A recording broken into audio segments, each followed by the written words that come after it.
நல்ல விஷயங்கள் செய்ய போற பொழுதுதான் நீங்க எதிர்க்கப்படுவீங்க, நீங்க கலங்கப்படுத்தப்படுவீங்க, நீங்க விமர்சிக்கப்படுவீங்க. இதுவெல்லாம் தான் இவ்வளவு பண்ணாலும் என்னுடைய நல்ல காரியங்கள் கலங்காது என்பதை நிரூபிக்கிற துணிவு தான் ரொம்ப முக்கியம். மனித கண்டுபிடிப்பிலேயே அல்லது இயற்கையில் எத்தனை லட்சம் வருஷம் ஆனாலும் கெட்டு போகாத ஒரு பொருள் இருக்கிறது என்றால் அது தேன். அந்த இயற்கைக்கு சவால் விடுகிற ஒன்றை மனிதன் கண்டுபிடித்தான் என்றால் அது கல்வி. அகரத்திற்கு நீங்கள் தேன் கொடுத்தது அவ்வளவு பொருத்தமான விஷயம். ஒரு தச்சனினுடைய சிறந்த மாணவன் கையில் கோடாரியோடு காட்டுக்குள் போவது போலத்தான் கல்வியோடு நான் இந்த உலகத்திற்குள் போவது எனக்கானதை தடுக்க எவனும் இல்லை என்று சொல்லுவார்.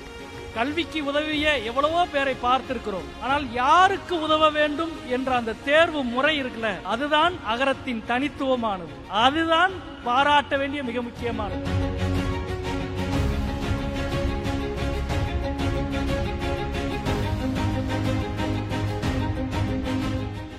இந்த உலகத்தில் ரொம்ப சவாலானது நல்லது செய்கிறது. உங்கள் தெருவில் இறங்கி ஒரு நல்லது செய்யணும்னு நீங்கள் நினச்சிங்கன்னா தான் அது எவ்வளவு சவாலானது அப்படின்னு தெரியும்.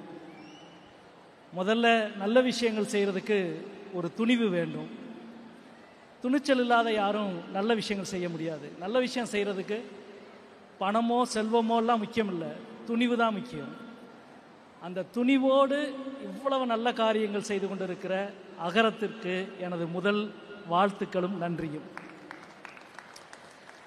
நல்ல விஷயங்கள் செய்ய போடுற பொழுதுதான் நீங்க எதிர்க்கப்படுவீங்க, நீங்க கலங்கப்படுத்தப்படுவீங்க, நீங்க விமர்சிக்கப்படுவீங்க. இதுவெல்லாம் தான் இவ்வளவு பண்ணாலும் என்னுடைய நல்ல காரியங்கள் கலங்காது என்பதை நிரூபிக்கிற துணிவு தான் ரொம்ப முக்கியம். அது எல்லா காலங்களிலும் அதற்கான முன்மாதிரிகள் இருக்கு. இங்க 5 இணைகள்ல இருந்து வந்திருக்கிற மாணவர்கள் அழகான பரிசுகளாக கொடுத்தாங்க. ரொம்ப பலா, வாழை, நெல், இந்த தேன். மனித கண்டுபிடிப்பிலேயே அல்லது இயற்கையில் எத்தனை லட்சம் வருஷம் ஆனாலும் கெட்டு போகாத ஒரு பொருள் இருக்கிறது என்றால் அது தேன்.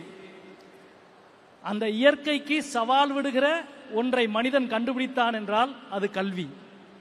எத்தனை லட்சம் வருஷமானாலும் கெட்டு போகாதது இயற்கை வழங்கிய தேனும் நமக்கு கொடுத்த கல்வியும். அகரத்திற்கு நீங்கள் தேன் கொடுத்தது அவ்வளவு பொருத்தமான விஷயம். ரொம்ப மகிழ்ச்சியாக இருந்தது. குறிப்பாக சொல்ல போனா ஔவையார் ஒரு மன்னனினுடைய அரண்மனைக்கு போய் கதவை தரடா அப்படின்னு சொல்லுவா.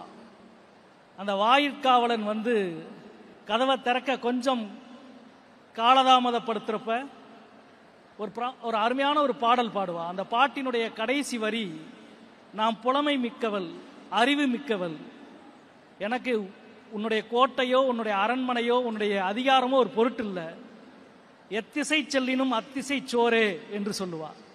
ரொம்ப அருமையானவர். எங்க போனாலும் எனக்கு வாழ்க்கை இருக்குடா, நீ அல்ல அப்படின்னு. அந்த வரிக்கு முதல் ஒரு வரி இருக்கும், ஒரு தச்சனினுடைய சிறந்த மாணவன் கையில் கோடாரியோடு காட்டுக்குள் போவது போலத்தான் கல்வியோடு நான் இந்த உலகத்திற்குள் போவது எனக்கானதை தடுக்க எவனும் இல்லை என்று சொல்லுவார். ஒரு மாணவன் அல்ல, ஏறக்குறைய பல 1000 மாணவர்களின் கைகளில் கோடாரியோடு காட்டுக்கு அனுப்பிய ஒரு வேலையை அகரம் செய்திருக்கிறது. மிகுந்த மகிழ்ச்சியாக இருக்கிறது.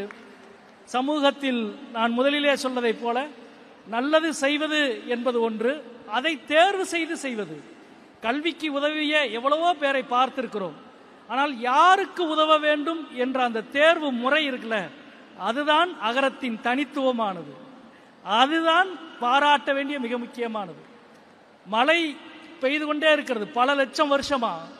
ஆனால் எந்த பயிருக்கு நீர் செல்ல வேண்டுமோ அதற்கு குளம் வெட்டி வாய்க்கால் அமைத்து கொண்டு போய் அந்த பயிருக்கு தண்ணீரை சேர்ப்பதுதான் மனிதனின் மகத்தான கண்டுபிடிப்பு. அதே போலதான் தேர்வு. இவ்வளவு மாணவர்களை தனித்தனியாக தேர்வு செய்து அவர்களுக்கு கல்வியை கொடுத்தது என்பது சாதாரண விஷயம் அல்ல. நமக்கான குரல்.